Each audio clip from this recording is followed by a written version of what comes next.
كلامه المجيد وفرقانه الحميد. أعوذ بالله من الشيطان الرجيم. بسم الله الرحمن الرحيم. إن الله وملائكته يصلون على النبي يا أيها الذين آمنوا صلوا عليه وسلموا تسليما. اللهم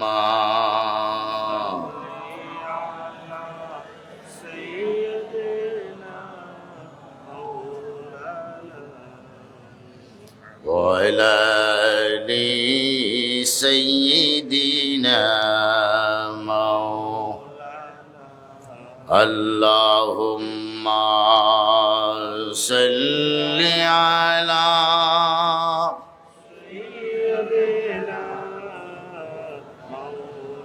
وعلى آل سيدنا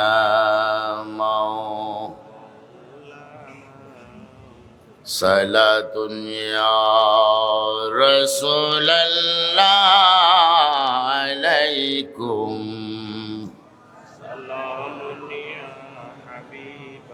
صلاة يا رسول الله عليكم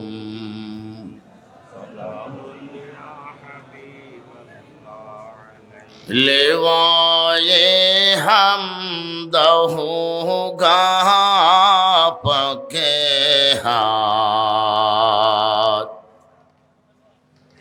मुबारक sir पे है ताजे शफात सलातुन्या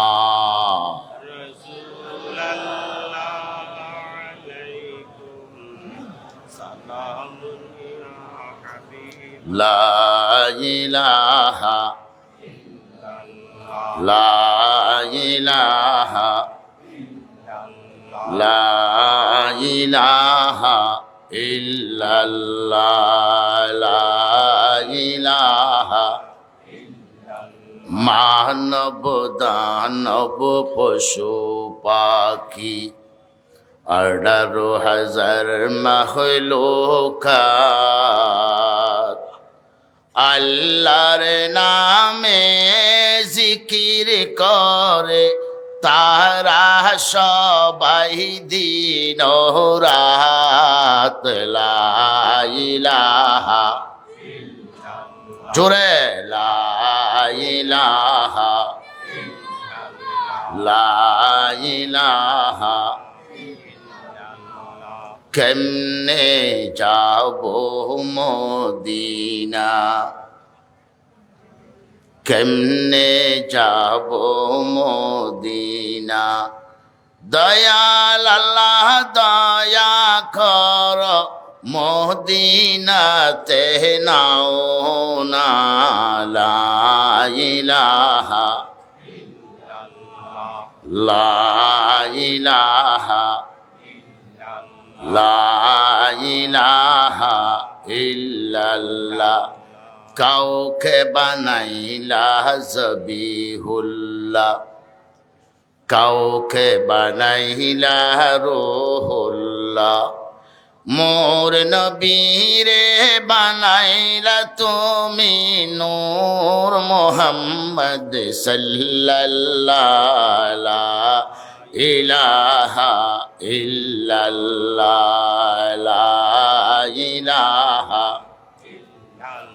লা ইলাহা ইল্লাল্লাহু মুহাম্মাদুর রাসূলুল্লাহ সাল্লাল্লাহু আলাইহি ওয়াসাল্লাম। আসসালামু আলাইকুম ওয়া রাহমাতুল্লাহি ওয়া বারাকাতুহু। আজকের মাহফিলে আসতে পারে, বসতে পেরে আলোচনা করার, আলোচনা শোনার, মাহফিল কর্তৃপক্ষ বিশাল আয়োজন করার সর্বাত্মক চেষ্টার সফলতা দিয়েছেন কে? জোরে কে? সে আল্লাহর দরবারে আওয়াজ দিয়ে বলছি আলহামদুলিল্লাহ।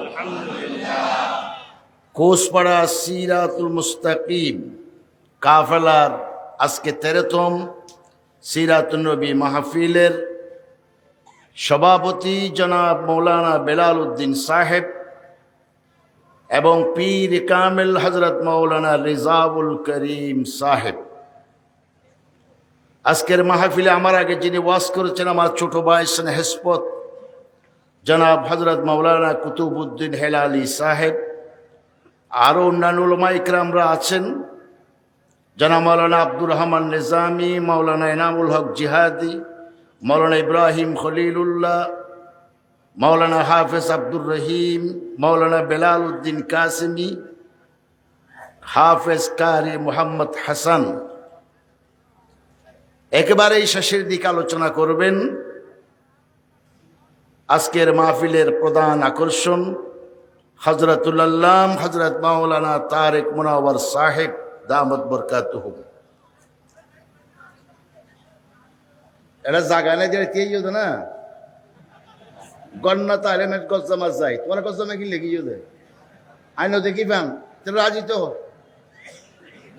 ও ভারত ঘর আছে গজ্জামাই না লাইব। এটা খাবার হোটেল ঘর দিয়ে কি ওয়ারিং কি এটা কি খাবার হোটেল আছে নাকি?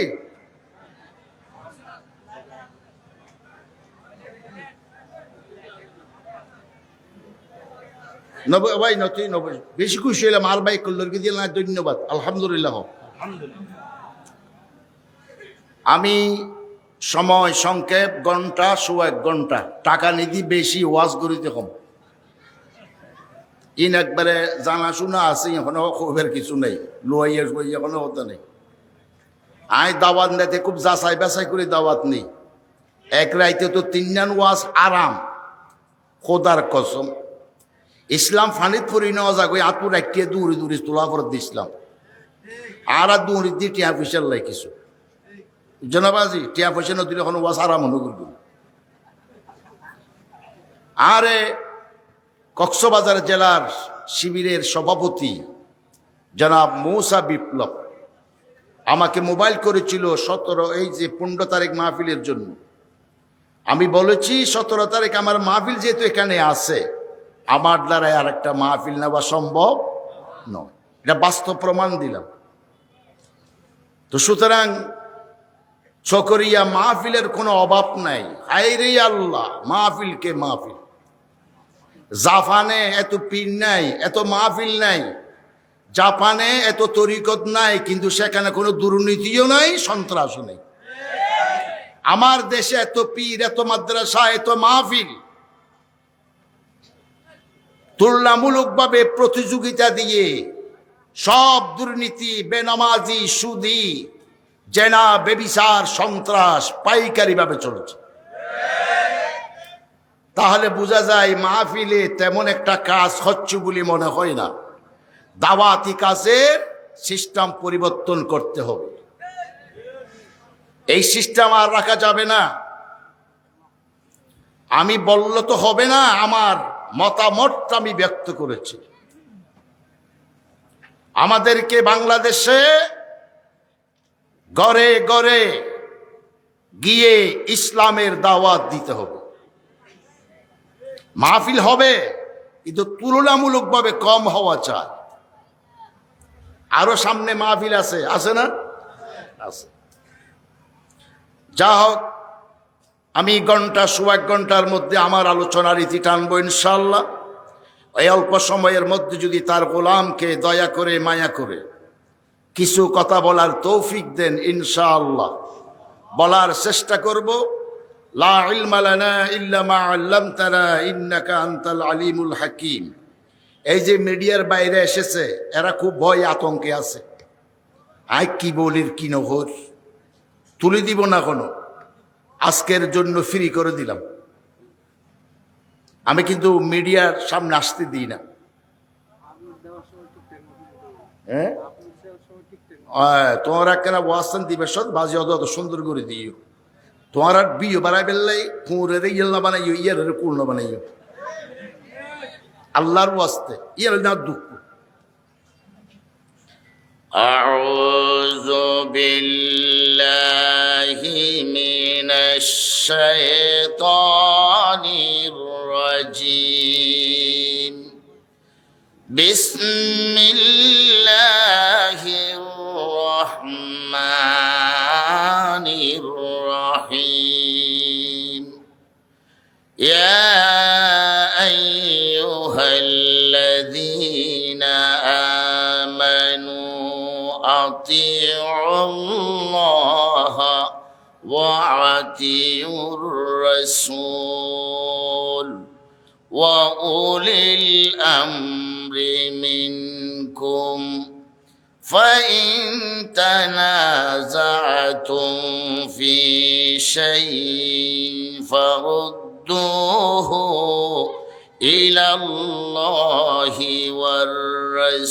والرسول إن كنتم تؤمنون بالله واليوم الآخر ذلك خير وأحسن تأويلا صدق الله المولانا العظيم। এই বিশ্বাসী ইমানদারেরা, অনুসরণ করো, আনুগত্য করো আল্লাহর এবং আল্লাহর রসুলের। এরপরে যারা ওলিল আমর তাদের। আর তোমাদের মধ্যে যদি কোনো বিভেদ, ভুল বুঝাবুঝি সৃষ্টি হয়, তোমরা তার সমাধানের জন্য চলে যাও আল্লাহ এবং আল্লাহ রসুলের কাছে। এটাই হচ্ছে তোমাদের জন্য উত্তম ব্যাখ্যা, উত্তম কথা। এই হচ্ছে আয়াতের মোটামুটি অর্থ। এই আয়াতের উপর আলোচনা করার জন্য আমি তেলাওয়াত করি নাই, আলোচনা করেছি বরকতের জন্য। কোরআন এমন বিশাল, এই কোরআনের উপর যথাযথ হক আদায় করে আলোচনা করা কারো দ্বারা সম্ভব নয়। এই ইয়া আইয়ুহাল্লাযীনা আমানু, এই আয়াতটি হচ্ছে মদিনী সূরার আয়াত, মদিনী আয়াত। যেহেতু কিছু বুঝতে আসছেন, শিখতে আসছেন, বুঝার জন্য, শিখার জন্য নিয়ত করে বসেন। যতক্ষণ বসবেন আল্লাহর কসম ততক্ষণ গুনাহ মাফ হবে। যদি এমনি বসেন আসছি যেতে বইয়ে না কি গেম তলি জগই, এটা সব হইত না। তাহলে ইয়া আইয়ুহাল্লাযীনা আমানু, এটা হচ্ছে মদিনী আয়াত। কোরআনে কারীমে ইয়া আইয়ুহাল্লাযীনা আমানু বলে সম্বোধন করেছেন যত, সব আয়াত হচ্ছে সূরা হজ ছাড়া সব মদিনী আয়াত। আল্লাহ রাব্বুল আলামিন মক্কায় ঈমানদারদেরকে ইয়া আইয়ুহাল্লাযীনা আমানু বলে সম্বোধন করেন নাই, সম্বোধন করেছেন মদিনায়। আমি যদি বলি আমি তোমারে ভালোবাসি, তোমারে ভালোবাসি, যারে ভালোবাসি তে যদি ন বলে যে আমি আপনারে ভালোবাসি, তাহলে একতরফা ভালোবাসার কোনো মূল্য নাই। আমরা বলছি আমরা ইমানদার, আমরা ইমানদার, আমরা বিশ্বাসী। আল্লাহরে বলছি আপনাকে আমরা বিশ্বাস করি। আল্লাহ যদি একবারও না বলে হ্যাঁ তোমরা আমাকে বিশ্বাস করো, তাহলে একতরফা বিশ্বাসের কোনো মূল্য। আল্লাহ রাব্বুল আলামিন মদিনায় যাওয়ার পর ঈমানদারদের ঈমানের স্বীকৃতি দিলেন। ঈমানদারদেরকে দয়া করে মায়া করে বললেন, তোমরা মদিনায় এসেছো সব কিছু ছেড়ে দিয়া, শুধু ঈমানকে বুকে নিয়ে মদিনায় এসেছো। ঈমানের যত কঠিন এবং কঠোর পরীক্ষা ছিল তোমরা দিয়েছো, আমি আল্লাহ রাব্বুল আলামিন তোমাদেরকে ইয়া আইয়ুহাল্লাযীনা আমানু বলে ঈমানের স্বীকৃতি দিয়ে দিয়েছি। ঈমান আনলে পরীক্ষা দিতে হয় কি না? আপনি যদি নবম শ্রেণীর পরীক্ষা দিয়ে উত্তীর্ণ না হন, দশম শ্রেণীতে আপনি ভর্তি হতে পারবেন না। যার ঈমান যত মজবুত তার পরীক্ষা হবে তত মজবুত, যার দ্বীন যত মজবুত তার পরীক্ষা হবে তত অধিক। ঈমানের পরীক্ষা দিতে দিতে আমাদেরকে জান্নাতে ভর্তি করে দেওয়া হবে। ঈমানের পরীক্ষা দিতে হবে। আল্লাহ বলছেন, আম হাসিবতুম আন তাদখুলুল জান্নাতা ওয়া লাম্মা ইয়া'লামিল্লাহুল্লাযীনা আম হাসিবতুম আন তাদখুলুল জান্নাতা ওয়া লাম্মা مثل الذين خلوا من قبلكم مستهم البأساء والضراء وزلزلوا حتى يقول الرسول والذين آمنوا معه متى نصر الله ألا إن نصر الله قريب। আল্লাহ বলেন, তোমরা কি মনে করেছো আমরা ঈমান এনেছি এই কথা বললে তোমাদেরকে জান্নাত দেওয়া হবে?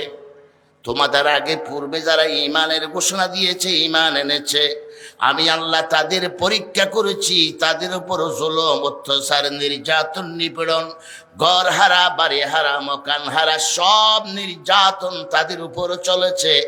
অত্যাচার সহ্য করতে না পারে তাদের নবীদেরকে তারা বলেছিল, আপনি যে বারবার আমাদেরকে সাহায্য বিজয়ের শুভ সংবাদ দিচ্ছেন, সেই বিজয়, সেই শুভ সংবাদ কোথায়? এমন কথা তারা তাদের নবীকে বলেছিল।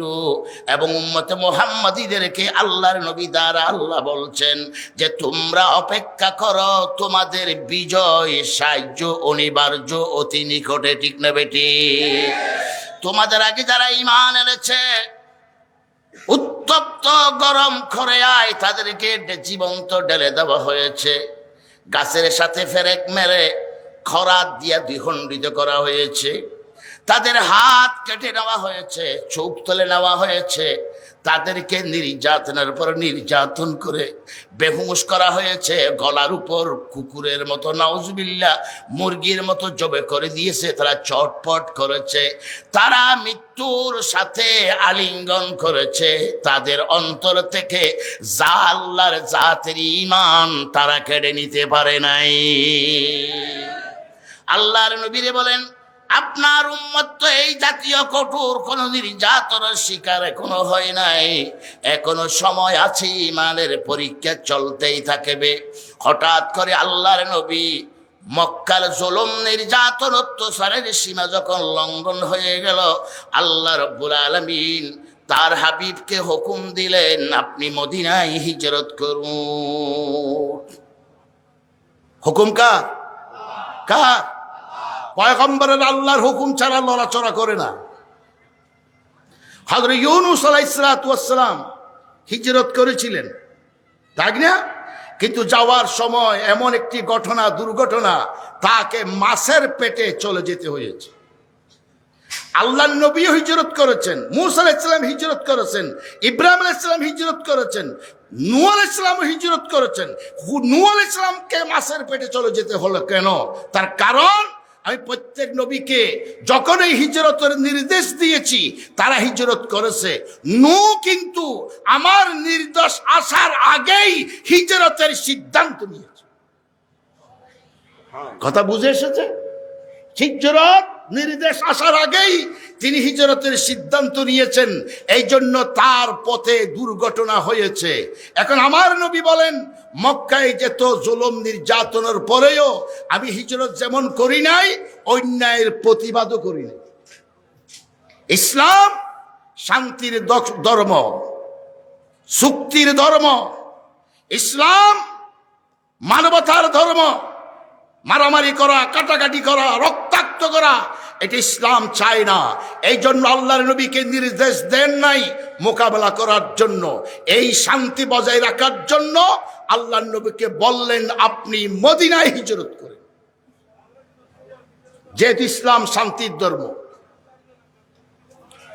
আল্লাহর নবী যখন হুকুম পেলেন, মদিনায় হিজরত করার সিদ্ধান্ত নিলেন, মুসলমানেরা চুপে চুপে মদিনায় হিজরত করলো, হাবশায় হিজরত করলো। আল্লাহর নবী হিজরত করার সময় আবু বকর সিদ্দিককে সাথে নিলেন, আলীকে নিজের বিছানায় শুয়ে দিয়া বললেন, তোমাকে আমি চাদর জড়াইয়া দিলাম চেহারা পর্যন্ত, যতক্ষণ না কাপড় তোমার চেহারার কাপড় না উঠাবে অতক্ষণ পর্যন্ত তুমি চেহারার কাপড় উন্মুক্ত করবে না। দেখেন এটা রহস্য কি? হযরত আলী চিন্তা করলেন, শুয়ে শুয়ে যেহেতু নবীর বিছানায় আমি শুয়ে আছি, আমার চেহারাও দেখা যাচ্ছে না চাদরের কারণে, এখন কাফেররা আসার সাথে সাথেই মুহাম্মদ মনে করে আমাকে হত্যা করবে। এই জাতীয় চিন্তা টেনশন থাকলে কি ঘুম আসবে? ঢুকার সাথে সাথে মুহাম্মদ মনে করে আমাকে হত্যা করবে, এই টেনশন আসলে ঘুম আসে না। আলী বলে, আমি এই টেনশনে ছিলাম, অনেকক্ষণ ঘুমাতে পারি নাই। হঠাৎ করে আমার চিন্তা এসে গেল, আমি নবীর বিছানায় শুয়ে আছি, আল্লাহ নবী মদিনার পথে যাত্রা করলেন। কাফেররা যদি মুহাম্মদ মনে করে আমারে হত্যা করে, আমি আলীর জানের বিনিময়ে যদি আল্লাহর হাবিব নিরাপদ থাকে, এর চেয়ে পাওয়ার কিছু আমি আলীর আর নাই। আমি আলী যদি মারা যায় আর জানের বিনিময়ে যদি আল্লাহর নবী নিরাপদ থাকে, মদিনায় পৌঁছে যায়, আমি আলীর জীবন সার্থক। এই জন্য কর্মীদেরকে, নেতাকে বাঁচাবার চেষ্টা করতে হবে। একজন নেতা তৈরি করতে অনেক কষ্ট, একজন আমির, একজন দায়িত্বশীল সৃষ্টি করতে অনেক কষ্ট। একজন দায়িত্বশীল মারা গেলে ক্ষতি বেশি হবে, যদি 10 জন কর্মী মারা যায় অতটুকু ক্ষতি হবে না। এই জন্য কর্মীদের দায়িত্ব হবে নেতাদেরকে রক্ষা করা, ঠিক না বেঠিক? আমি যেই দল করি, আমি ইসলামী আন্দোলন করি, আমার নেতার নিরাপত্তার দায়িত্ব আমাকে নিতে হবে। কারণ নেতা না থাকলে নেতৃত্ব কে দেবে, নির্দেশ কে দেবে, কার কমান্ডে সংগঠন চলবে? আমার মতো কর্মী যদি শহীদ হয় কিচ্ছু যায় আসে না, আমি হেঁটে হেঁটে জান্নাতে চলে যাব। আল্লাহর নবীর জান যদি রক্ষা হয়, বেঁচে যান নিরাপদে, আমি আলীর জীবনের শ্রেষ্ঠ পাওনা। দেখেন হিজরতের ইমানের পরীক্ষা। আবু বকর সিদ্দিক রাদিয়াল্লাহু তাআলা আনহু আল্লাহর নবীকে কাঁধে নিয়া গারে হেরায়, গারে সুরে, তার পায়ে বৃদ্ধাঙ্গুলের উপর ভর দিয়ে দিয়ে তিনি অনেক দূরে পাহাড়ের উপরে উঠলেন। এই পাহাড়টা আমার বাগিনা রেজাউল করিম সাহেব তারা দেখেছে কত কঠিন, পাথর বেষ্টিত পাহাড়, অনেক উঁচু পাহাড়, গারে সুর। সেখানে আল্লাহর নবী আবু বকর নবীকে কাঁধে নিয়ে বহন করে করে উঠলেন। আল্লাহর নবী বললেন, এত কষ্ট করে বৃদ্ধাঙ্গুলের বদ দিয়া কেন উঠতেছ? হুজুর, আমি যদি কদম পুরা মাটিতে ফেলি, আমার পায়ের চক কদমের শূন্য দেখে দেখে তারা আমাদের কাছে চলে আসবে, আমার পায়ের চিহ্ন দেখে দেখে তারা চলে আসবে এখানে, তখন আমি আপনাকে রক্ষা করা কষ্ট হবে। আমি এই জন্য বৃদ্ধাঙ্গুল উপর বল দিয়ে দিয়ে এই পাহাড়ের চূড়ায় উঠেছি। কি মদিনার হিজরতের কি কঠিন পরীক্ষা! হযরত সোহাইল রুম ঘোড়ার উপর আরোহণ করলেন, মদিনা হিজরত করবেন। কাফেররা চতুর্দিকে ঘিরে ধরে বলে, এই সোহাইল রুম, তুমি মক্কায় এসে অনেক ধন সম্পদ অর্জন করেছ, কোটি টাকার মালিক হয়েছ। মক্কায় থাকলে কোনো অসুবিধা নাই, মদিনায় গেলে সব সম্পদ আমাদেরকে দিয়ে যেতে হবে। হযরত সুহাইল বললেন, আল্লাহর কসম, আমার হাজার কোটি সম্পদ একদিকে, আমার ঈমান আরেকদিকে, আমার জীবনের সব সম্পদ তোমাদের হাতে দিয়া দিলাম, মদিনার রাস্তা ছাড়ো, আমি আল্লাহর নবীর কাছে যেতে চাই। সব সম্পদ দিয়া দিলেন। তারপরে ঈমান নিয়ে মদিনায় চলে গেলেন এবং উম্মে সালমা, আবু সালমা এবং সালমা তিনজন ঘোড়ার উপর উঠেছে মদিনায় হিজরত করার জন্য। কাফেররা গিরি ধরেছে, ও উম্মে সালমা, তুমি যেতে পারো, আমাদের এই মাসুম বাসা শিশুটাকে নিতে পারবে না, এটা আমাদের সম্পদ। সোহাইল আবু সালমাকে বলে, তুমি যেতে পারো, আমাদের কন্যা উম্মে সালমাকে নিয়ে যেতে পারবে না। হযরত আবু সালমা বলেন, সন্তান দিয়া দিলাম, প্রিয়তমা স্ত্রীরও দিয়ে দিলাম, তারপরও মদিনার রাস্তা ছাড়ো, ঈমান দিতে পারবো না। সন্তান দিয়ে দিলাম, আমার প্রিয়তমা স্ত্রী দিয়ে দিলাম, আমি কিন্তু ঈমান দিতে পারবো না। সব রিক্ত হস্ত হয়ে আমি মদিনায় চলে যেতে চাই। আমার নবী যেখানে, আমার ঈমান সেখানে, আমি সেখানেই চলে যাব। না দৌলতি কি, না শাহি কি, না হুরাও কি তলব মুঝকো, न लो सारी खुदाई भी एवज प्यारे मोहम्मद की, न लो सारी खुदाई भी एवज प्यारे मोहम्मद की। জমিন দিয়ে দিলাম, জায়গা দিয়ে দিলাম, ধন দিয়ে দিলাম, সম্পদ দিয়ে দিলাম, আমার প্রিয়তমা স্ত্রীরও দিয়ে দিলাম, আমার কলেজার টুকরা সন্তানেরও তোদের দিয়ে দিলাম, আমারে ছেড়ে দে, আমি মদিনায় চলে যাব ঈমান রক্ষার জন্য। আল্লাহু আকবার। এইভাবে সাহাবা ইকরামরা কত কঠিন নির্যাতনের সম্মুখীন হয়ে মক্কা থেকে মদিনায় হিজরত করলেন। একটাই মাত্র দাবি, আমার ঈমান। আমার কি ঈমান? আমি আপোষ করব না, আমি বেঈমান হব না, আমি মুনাফিক হব না, আমি স্বার্থপর হব না। আমার ঈমান যেখানে, আমার নবী সেখানে, ঈমানকে বুকে নিয়ে আমি মদিনায় চলে গেলাম।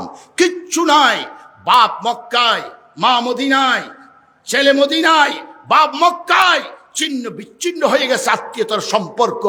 আল্লাহর নবী যখন এইভাবে সাহাবাইদেরকে নিয়ে চলে গেলেন, আল্লাহর নবীকে আল্লাহ বলছেন, তোমার অনুসারীরা ঈমানের চূড়ান্ত পরীক্ষায় কামিয়াব হয়েছে, আমি আল্লাহ দয়া করে মায়া করে আজ থেকে তাদেরকে ইয়া আইয়ুহান নাস, ও মানুষ সম্প্রদায় বলবো না, আমি বলবো ইয়া আইয়ুহাল্লাযীনা আমানু। ঠিক কিনা বলেন? ঈমানের পরীক্ষা দিতে হবে কিনা বলেন না? আজ 16 বছর পর্যন্ত এই বাংলার জমিনে উলামায়ে কেরামরা ঈমানের পরীক্ষা দিয়েছে। আজকে 16 বছর মুসলিম সংগঠন জামাত শিবির ঈমানের পরীক্ষা দিয়েছে।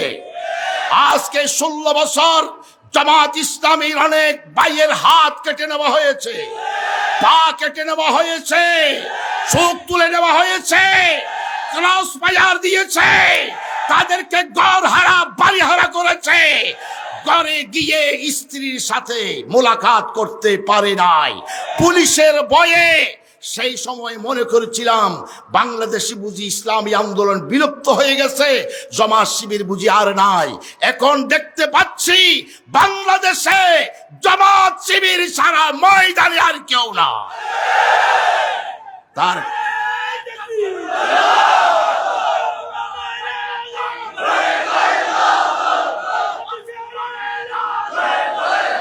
আজকে বাংলাদেশে রন্ধ্রে রন্ধ্রে, গ্রামে গঞ্জে, শহরে, সব জায়গায় এই উন্মুক্ত পরিবেশ পাওয়ায় তারা 1 মিনিট সময় অপচয় করছে না, শুধু ইসলামের দাওয়াত দাওয়াত দাওয়াত দিয়ে যাচ্ছে।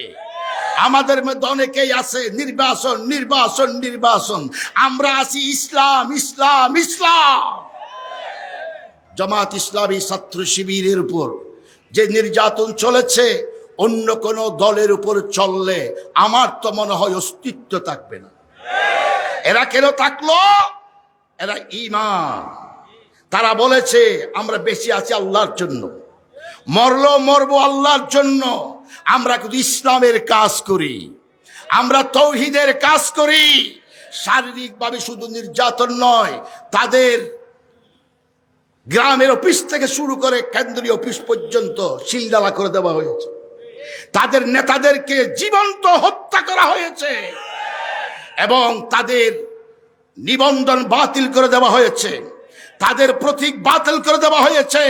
একেবারে শেষের দিকে নির্বাহী ক্ষমতার আদেশে তাদেরকে নিষিদ্ধ করা হয়েছে। ঠিক কিনা বলেন?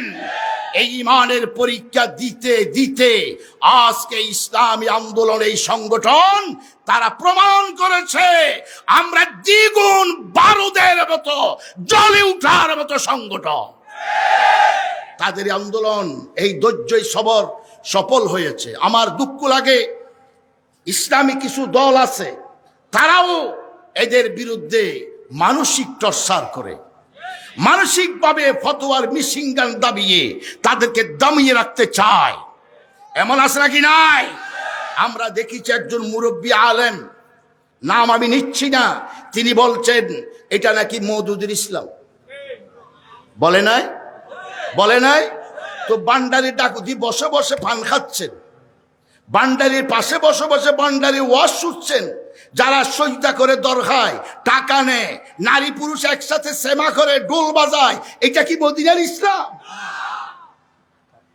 যদি আপনারা জামাত ইসলামকে মওদুদুল ইসলাম বলেন, আমরা বাধ্য হব আপনাদেরকে আব্দুল ওয়াহাব নজদীর অনুসারী বলতে। কিন্তু জামাত ইসলামী একটি আদর্শ সংগঠন, তারা এই সমস্ত কথার উত্তর দেয় না। গোলাম আজম সাহেবকে জিজ্ঞাসা করা হয়েছিল, আপনার বিরুদ্ধে একটা কথা বলে উত্তর দিবেন না? হয়তো উত্তর দেওয়ার সময় তো আমার নাই। এই সময় কোথায়? আমি কাজ করতেছি, আমার হায়াত শেষ হয়ে যাচ্ছে, আমি ইসলামের জন্য লিখবো। এই সমস্ত বাতিলের উত্তর দেওয়ার সময় আমার নাই। বন্ধুরা আমার, ঈমানের পরীক্ষা দিতে হবে। যারা বলবে আমাদেরকে ঈমানি সংগঠন, ইসলামী সংগঠন, যিনি বলবেন আমি ঈমানদার, আল্লাহর কসম ঈমানের পরীক্ষায় উত্তীর্ণ হতে হবে। রাজি আছেন নাকি না?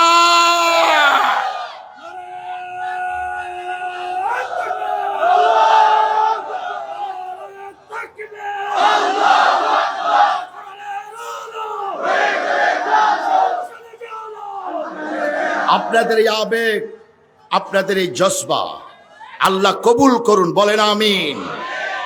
ভাইরা আমার, আল কোরআনের আহ্বানে হেরার পথে এসে জীবন দিবার স্বপ্ন ছিল দিনকে ভালোবেসে।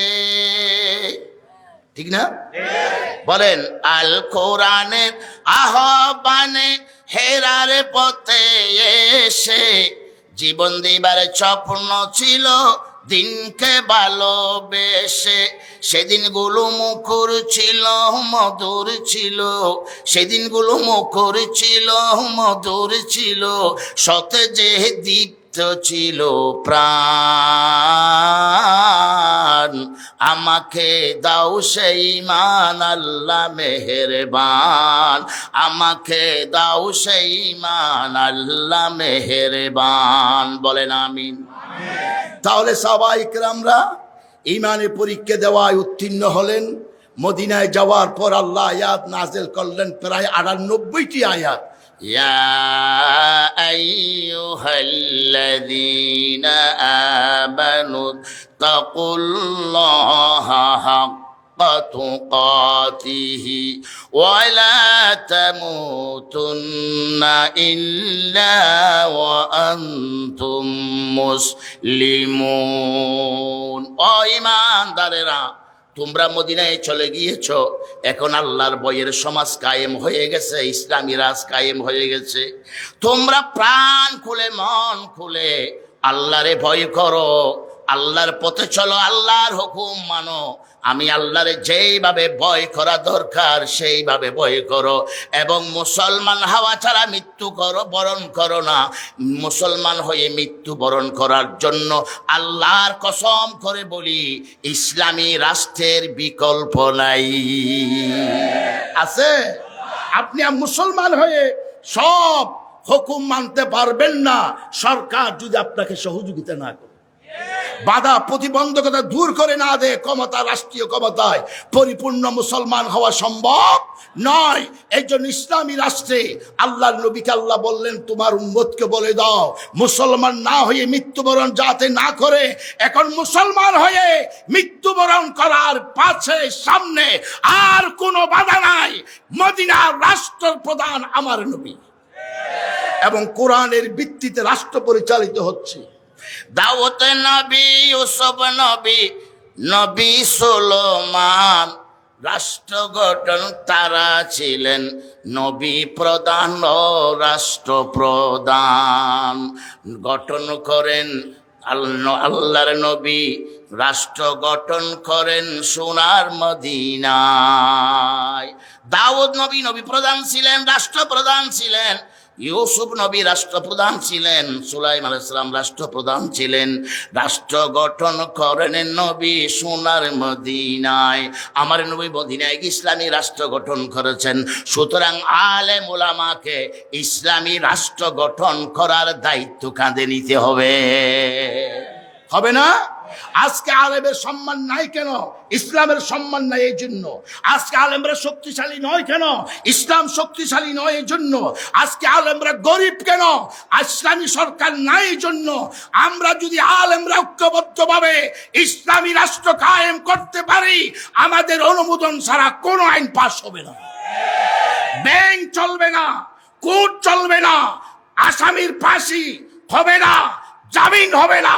সব ক্ষেত্রে আলেমদের একটি ওলামা কমিটি গঠন করা হবে। তখন সব মানুষ আমাদের দিকে দাবিতে হবে। আজকে ইসলাম পরিস্থিতি না হওয়ার কারণে আমরা আলেমের কোনো মর্যাদা নাই। নির্বাচন আসলে মোল্লার কাছে যায়, নির্বাচন শেষ হলে ডাস্টবিনে নিক্ষেপ করে। আসে না এমন? এই জন্য বলি, আসুন ইমানের পরীক্ষা দিই। আল্লাহর জমিন, আল্লাহর দিন, যত পরীক্ষা, মা ইয়াজালুল বালাউ বিল মুমিনি ওয়াল মুমিনাত ফি নফসিহি ওয়া বালাদিহি ওয়া মালিহি। আল্লাহর নবী বলেন, ঈমানদারের পরীক্ষা আসতেই থাকবে, আসতেই থাকবে। তার নফসের উপর, জানের উপর, তার সন্তানের উপর, তার স্ত্রীর উপর, হাত্তা ইয়ালকাল্লাহ। এইভাবে গুনাহ মাফ হতে হতে আল্লাহর কাছে তারা গুনাহীন ভাবে আল্লাহর সাক্ষাৎ হবে। গুনাহীন ভাবে আল্লাহর সাক্ষাৎ হবে। কেন? নির্যাতনের কারণে গুনাহ মাফ হয়ে গেছে, নির্যাতনের কারণে গুনাহ মাফ হয়ে গেছে। এই জন্য তারা আল্লাহর সাথে দেখা করবে যে অবস্থায় কোনো গুনাহই থাকবে না। ভাইরা আমার, এই জন্য বলছি, ইয়া আইয়ুহাল্লাযীনা আমানু কেন বলা হলো? এবার আসুন, মদিনার সূরার আরেকটি উল্লেখযোগ্য বৈশিষ্ট্য, মদিনায় সূরায় আয়াতে জিহাদের ফরজিয়ত, জিহাদের হুকুম, জিহাদের ফরজিয়তের আলোচনায় ভরপুর। ঠিক কিনা? যারা বলে ইসলামে রাজনীতি নাই, আমি তাদেরকে বলতে চাই, মদিনার আয়াতে রাজনীতি ইসলামের আছে নাকি নাই? আছে নাকি নাই? যারা বলে ভাই মসজিদে রাজনীতি নাই, হয়তো তারা জন্মবন্ধ, না হয় তারা খানা। ঠিক কিনা? মসজিদে বাইয়ের রাজনীতি যারা করে মানা, হয়তো তারা জন্মবন্ধ, না হয় তারা খানা। হয় না? মসজিদে ভাই কোরআন সুন্নাহর রাজনীতি মানা হইতে পারে না। জামাত শিবিরের ভাইদেরকে বলবো, আজ থেকে মূল যে প্রোগ্রাম মসজিদ ভিত্তিক হতে হবে, মসজিদ ভিত্তিক হতে হবে। আপনারা প্রতিটি প্রোগ্রাম করবেন মসজিদ ভিত্তিক। তবলিগের ভাইরা যদি মসজিদে তবলিগের কাজ করতে পারে, আমরাও ইসলামের ডাকে আহ্বান করছি। আমরা বিপ্লবী, আমরা সংগ্রামী, আমরা মসজিদ ভিত্তিক রাষ্ট্র চাই, আমরা মসজিদ ভিত্তিক রাজনীতি করি। জামাত শিবিরের প্রতিটি প্রোগ্রাম হবে মসজিদ কেন্দ্রিক, ঠিক না বেঠিক? মসজিদের ইসলামী রাজনীতি করা যাবে। সাহাবায়ে কেরামরা করেছেন, আল্লাহর নবী করেছেন, হযরত ওমর ফারুক, আবু বকর, ওসমান, হায়দার খলিফাতুল মুসলিমিন হওয়ার পরে মসজিদেই তারা ভাষণ দিয়েছেন, মসজিদেই তারা শপথ নিয়েছেন, মসজিদেই বিচার করেছেন, মসজিদ থেকে বাইতুল মালের রিলিফ বন্টন করেছেন। এখন মসজিদের ক্যাঙ্গর বানাই ফেলি, নাউজুবিল্লাহ। নামাজের পরে তালা মারি দিও, বলিং গাইয়ের কুলিব আজান দিবেন লাই। আর কোনো খাম নাই মসজিদত। দুনিয়াবি আলোচনা মানা, দুনিয়াবি আলোচনা মনের তো দুনিয়াবি আলোচনাই নেই, ঠিক কিনা কখন না? মুমিনের তো হলো দুনিয়াবি আলোচনা নাই। মসজিদের বই দুয়ে নামাজ ইমানদার যদি হয়, এবছর দান কেন হইয়ে আল্লাহ দিলে বালা হইয়ে তো ওই দান টান কেন, এই যে কথাবার্তা হর, খোদার কসম কোনো গুণা নাই। فإذا قضيت الصلاة فانتشروا في الأرض وابتغوا من فضل الله واذكروا الله كثيرا لعلكم تفلحون। নামাজ পড়ে মসজিদের বসে থাকবে না। তোমার রিজিক অন্বেষণ করো, তোমার চাকরি অন্বেষণ করো, তোমার সন্তানদের চিন্তা করো। তুমি কিন্তু সব কাজ করতে গিয়া আল্লাহকে বেশি বেশি করে স্মরণ করবে। অর্থাৎ কোনো নাফরমানি কাজ, কোনো দুর্নীতি, কোনো স্বজন প্রীতি, কোনো গুনাহের কাজ করবে না। হালাল ভাবে ব্যবসা করো, এটা ইবাদত। মসজিদে এই ব্যবসার গপ মারাও ইবাদত, ঠিক না? আল্লাহ নবী হক দে হালাল রিজিক অন্বেষণ করা, ফরিদাতুন বাদাল ফরিদা, নামাজ ফরজের পরে হালাল রিজিক অন্বেষণ করা, এটাও ফরজ। এই ব্যাপারে মুমিনেরা মসজিদে পরামর্শ করতে পারে। যারা বলে দুনিয়াবি আলোচনা নিষেধ, কিসের দুনিয়া, ঠিক কিনা বলেন ভাই আমার? আরো হদুন আছে, হয়তো তুই মসজিদগুলি সঙ্গরি হ, এখন দূর আছে না? তুই মসজিদ সঙ্গরি হ, আর একজন হো ইয়া গলির সঙ্গরি বেলেই কে আজ জানিতে শোনিবে নহব, আজ জানিতে মসজিদ সঙ্গরণ যাইস নেই। তেতাল্লাই আজ তো জানি মলরে বেশি নবর খাইও, বুঝছো না বাজি? আব সঙ্গরি বেলে ইটিয়া লই দিয়ে নো, ঠিক ছাত্র জীবন হদুয়া বেটিয়া নলয় ও কেন বুঝিলে? হজ মসজিদ গুলি সঙ্গরি হই হাতে বাংলারে দিস আসা হনিকা যদি হয় আল্লাহর নাম লই তোর 3 তালাক, বউ বরত গিয়ে হই আর হাজাইছি হয়তো যাতে তালাক কি হয়েছে, হয়তো আল্লাহর নাম লই আজ আর 50,000 করে টিয়া দেয় হালাল করে দিন। হয়তো ওয়াজও তো 50, এটাও 50, আজ ওয়াজও তো 70, তুই হনে হয়ে দে এ 50 কম নইব, আজ কম নইব তালাক্কা দিয়েছি আম আগে তুই হয়তো আর বুলইয়ে দে, আজ দাঁতুর বুলত দে রে, এটা তার কাম কিলে করছে 50,000 টিয়া দে দিয়ে দে, আমি তালাক নয় জাগই হয়তো ফতোয়া বানা লাগবো। তুই সঙ্গ করি আল্লাহর নাম লো দিয়েছ না, আল্লাহর নাম সঙ্গ তালাক দিলি বা তালাক নয় ওটা তোরা বুঝাই দিলে তারা কে আনা ভাই আমার, বুঝছো না? তুই মসজিদত গুলি সঙ্গ করে কিল্লা ঘরত দে, হয়তো মসজিদে আল্লাহ আছে, তো মসজিদে আল্লাহ আছে, তোর ঘরের ভিতর আল্লাহ নাই আছে না? বাসটা বিরাট আল্লাহ নাই। जिधर देखता हूँ उधर तू ही तू है, शजर और हजर में तेरी रंग बू है, वहुआ माकुम आइनमा कुंतुम। আমার বান্দা যেখানে, আমি আল্লাহ সেখানে। মসজিদে সন গইল যেই বাইরে গইল, এই মসজিদত গড়ি মিশা তা খাওয়ানো যাইব, মসজিদের বারে মিশা হতা খাওয়া যাইব। ইসলামের পরিপূর্ণ বুঝস নাই। আল্লাহ হদ নবী হদ জুআইলাল লিয়াল আরদু কুল্লাহা তাহুরা ওয়া মাসজিদা। আমার নবী দুনিয়ায় আসার সাথে সাথে গোটা দুনিয়াকে আমি মসজিদ বানিয়ে দিয়েছি।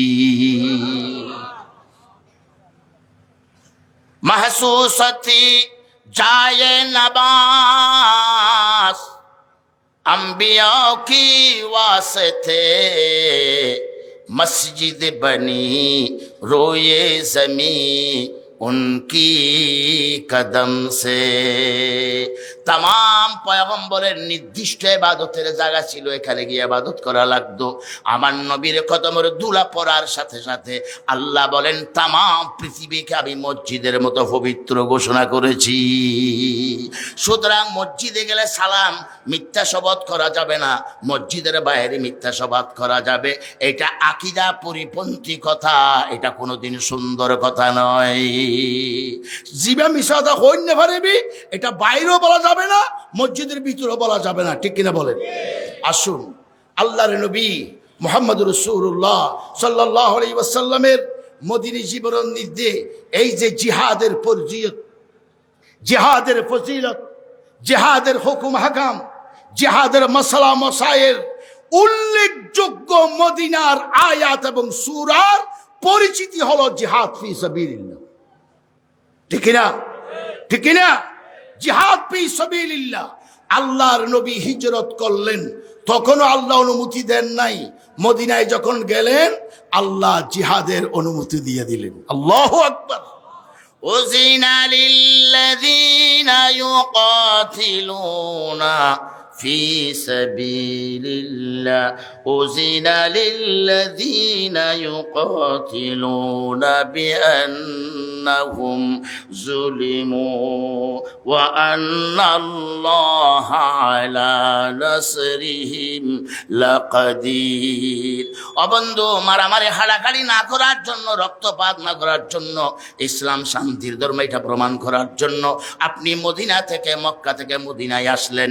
মক্কার কাফের, মদিনার ইহুদি যোগ সাজিশ করে আবার তারা মুসলমানদের গুমকে হারাম করে দিয়েছে।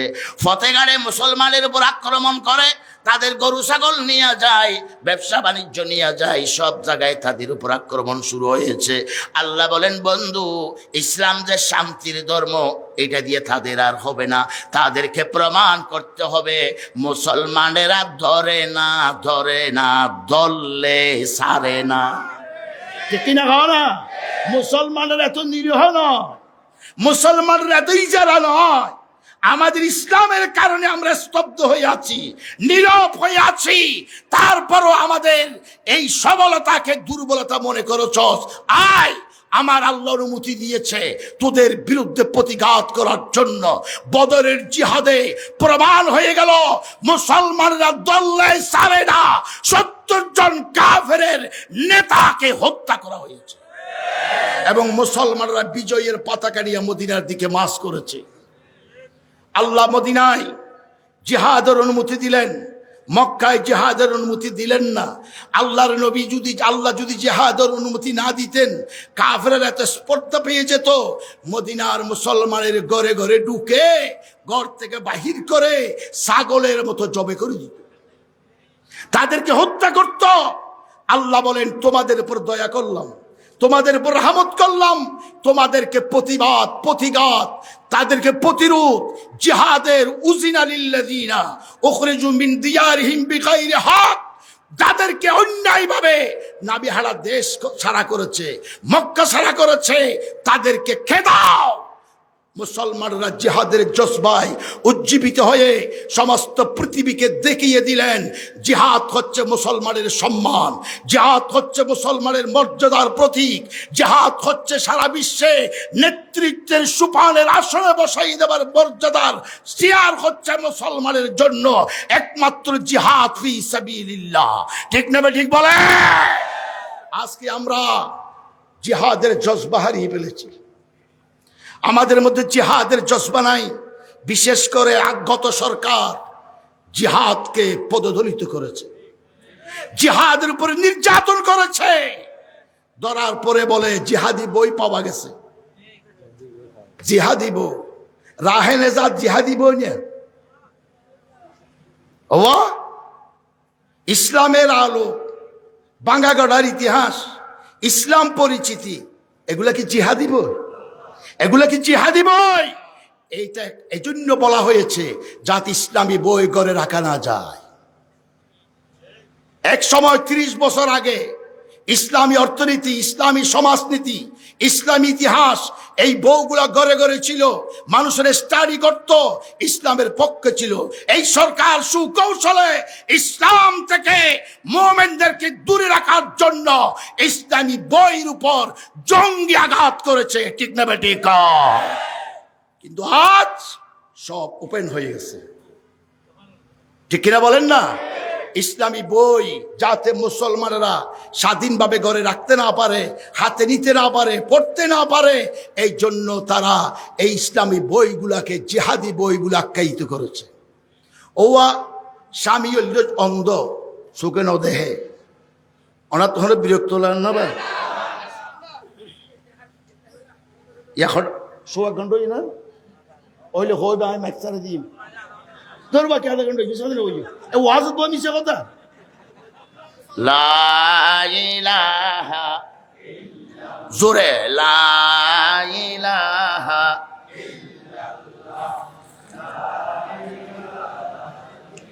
লা ইলাহা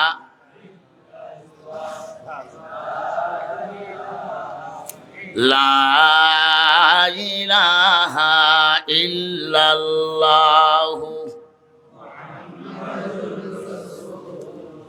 ইতরা আরেকটি রয়ে দিয়ে ইতরা কোনো কষ্ট দিয়ে আমি হইতে পারি। আরে বইলে মাহফিলান ভরপুর যেতে কারণ নয় একটু এতে কত মানুষ আছে দেখি এইটা কেন অভ্যেস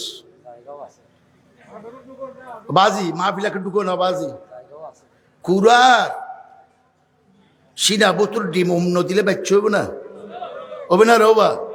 ওমার বাদ দিতে গেলে বল যাইব তো তোমার বাদ দিকে কি গো এখানে ওমতাইও না।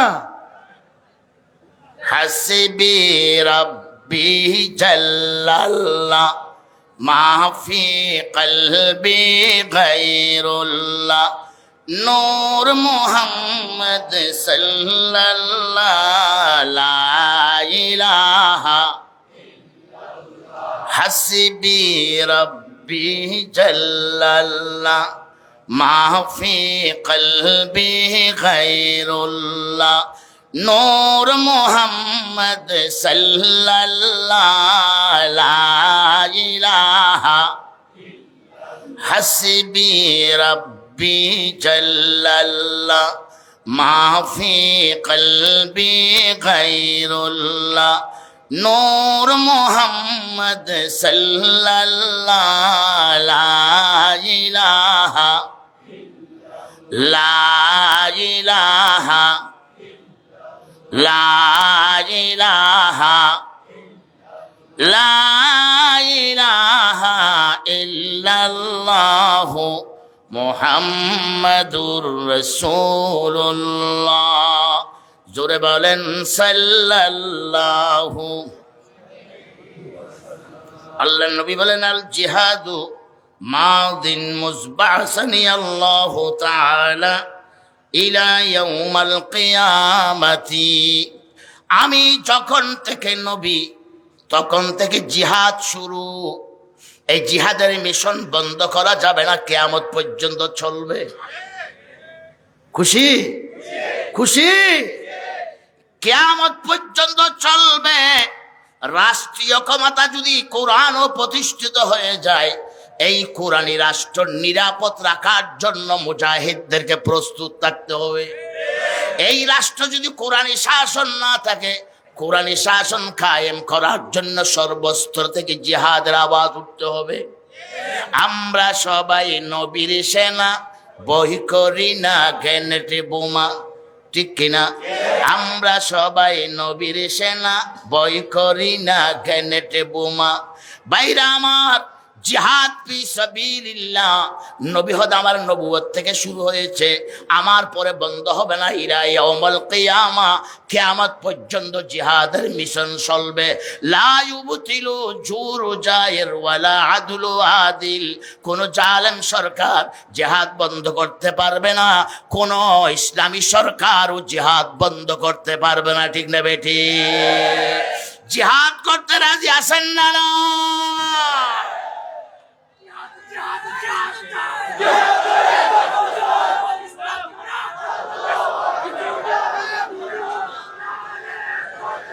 डरते नहीं, डरते नहीं दुनिया में मुसलमान किसी से, जब दौलत ईमान मिली उनको नबी से। আমরা জিহাদের জজবা নিয়ে আসি, আমি আল্লাহ ছাড়া কাউকে ভয় করি না, ঠিক না বেঠিক? আমি আপনাদেরকে জিহাদের দাওয়াত দিতে চাই। জালেমরা যদি জুলুম করে, জিহাদের মিশন স্তব্ধ করতে চায়, হুবাব হাব্বাবের মতো, ইয়াসিরের মতো মারা যাব, শহীদ হব, আমাদেরকে জিহাদ থেকে কেউ বিরত রাখতে পারবে না। হাত তুলে আল্লাহকে দেখাও।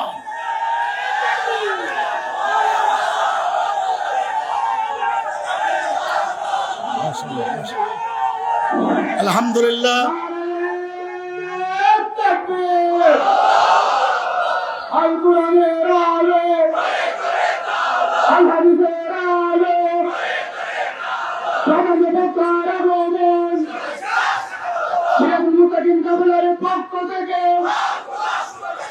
বাস বাস, আমি একেবারে ওয়াজ শেষ করছি। আপনাদের আমাদের আকাঙ্ক্ষিত সম্মানিত আজকের মাহফিলের প্রধান ওয়াইজ আলোচক অনেক দূর থেকে কষ্ট করে এসেছেন, আলহামদুলিল্লাহ বলি। ইনশাআল্লাহ গত বছর আমার আব্বার ইসলে সব মাহফিলে ওনাকে আমি দাওয়াত দিয়েছিলাম বড় শখ করে। এই জালেম সরকারের কারণে আমি ওনাকে আনতে পারিনি। এবছর ইনশাআল্লাহ সেই দিনের কাজা আমরা দেবার সিদ্ধান্ত নিয়েছি। ইনশাআল্লাহ আমার আব্বার ইসলে সব মাহফিল ঈদের পরেই হবে। আমার সম্মানিত মেহমান, আমার ভাই মৌলানা এই তারেক মুনাওয়ার অত্যন্ত মজলুম আলেম, ওপেন। এখন সুতরাং আপনাদেরকে আগাম দাওয়াত দিয়ে যাচ্ছি, ঈদের পরে হবে ইনশাল্লাহ। আমাদের আল্লামা তারেক মুনাওয়ার হাফিজাহুল্লাহ উপস্থিত থাকবেন এবং মামুনুল হক মাদ্দাজিল্লাহুল আলীরও আনার চিন্তা করছি আমি। তো দোয়া করেন। আলহামদুলিল্লাহ, এতটুকু তো আমার শেষ। আসসালামু আলাইকুম।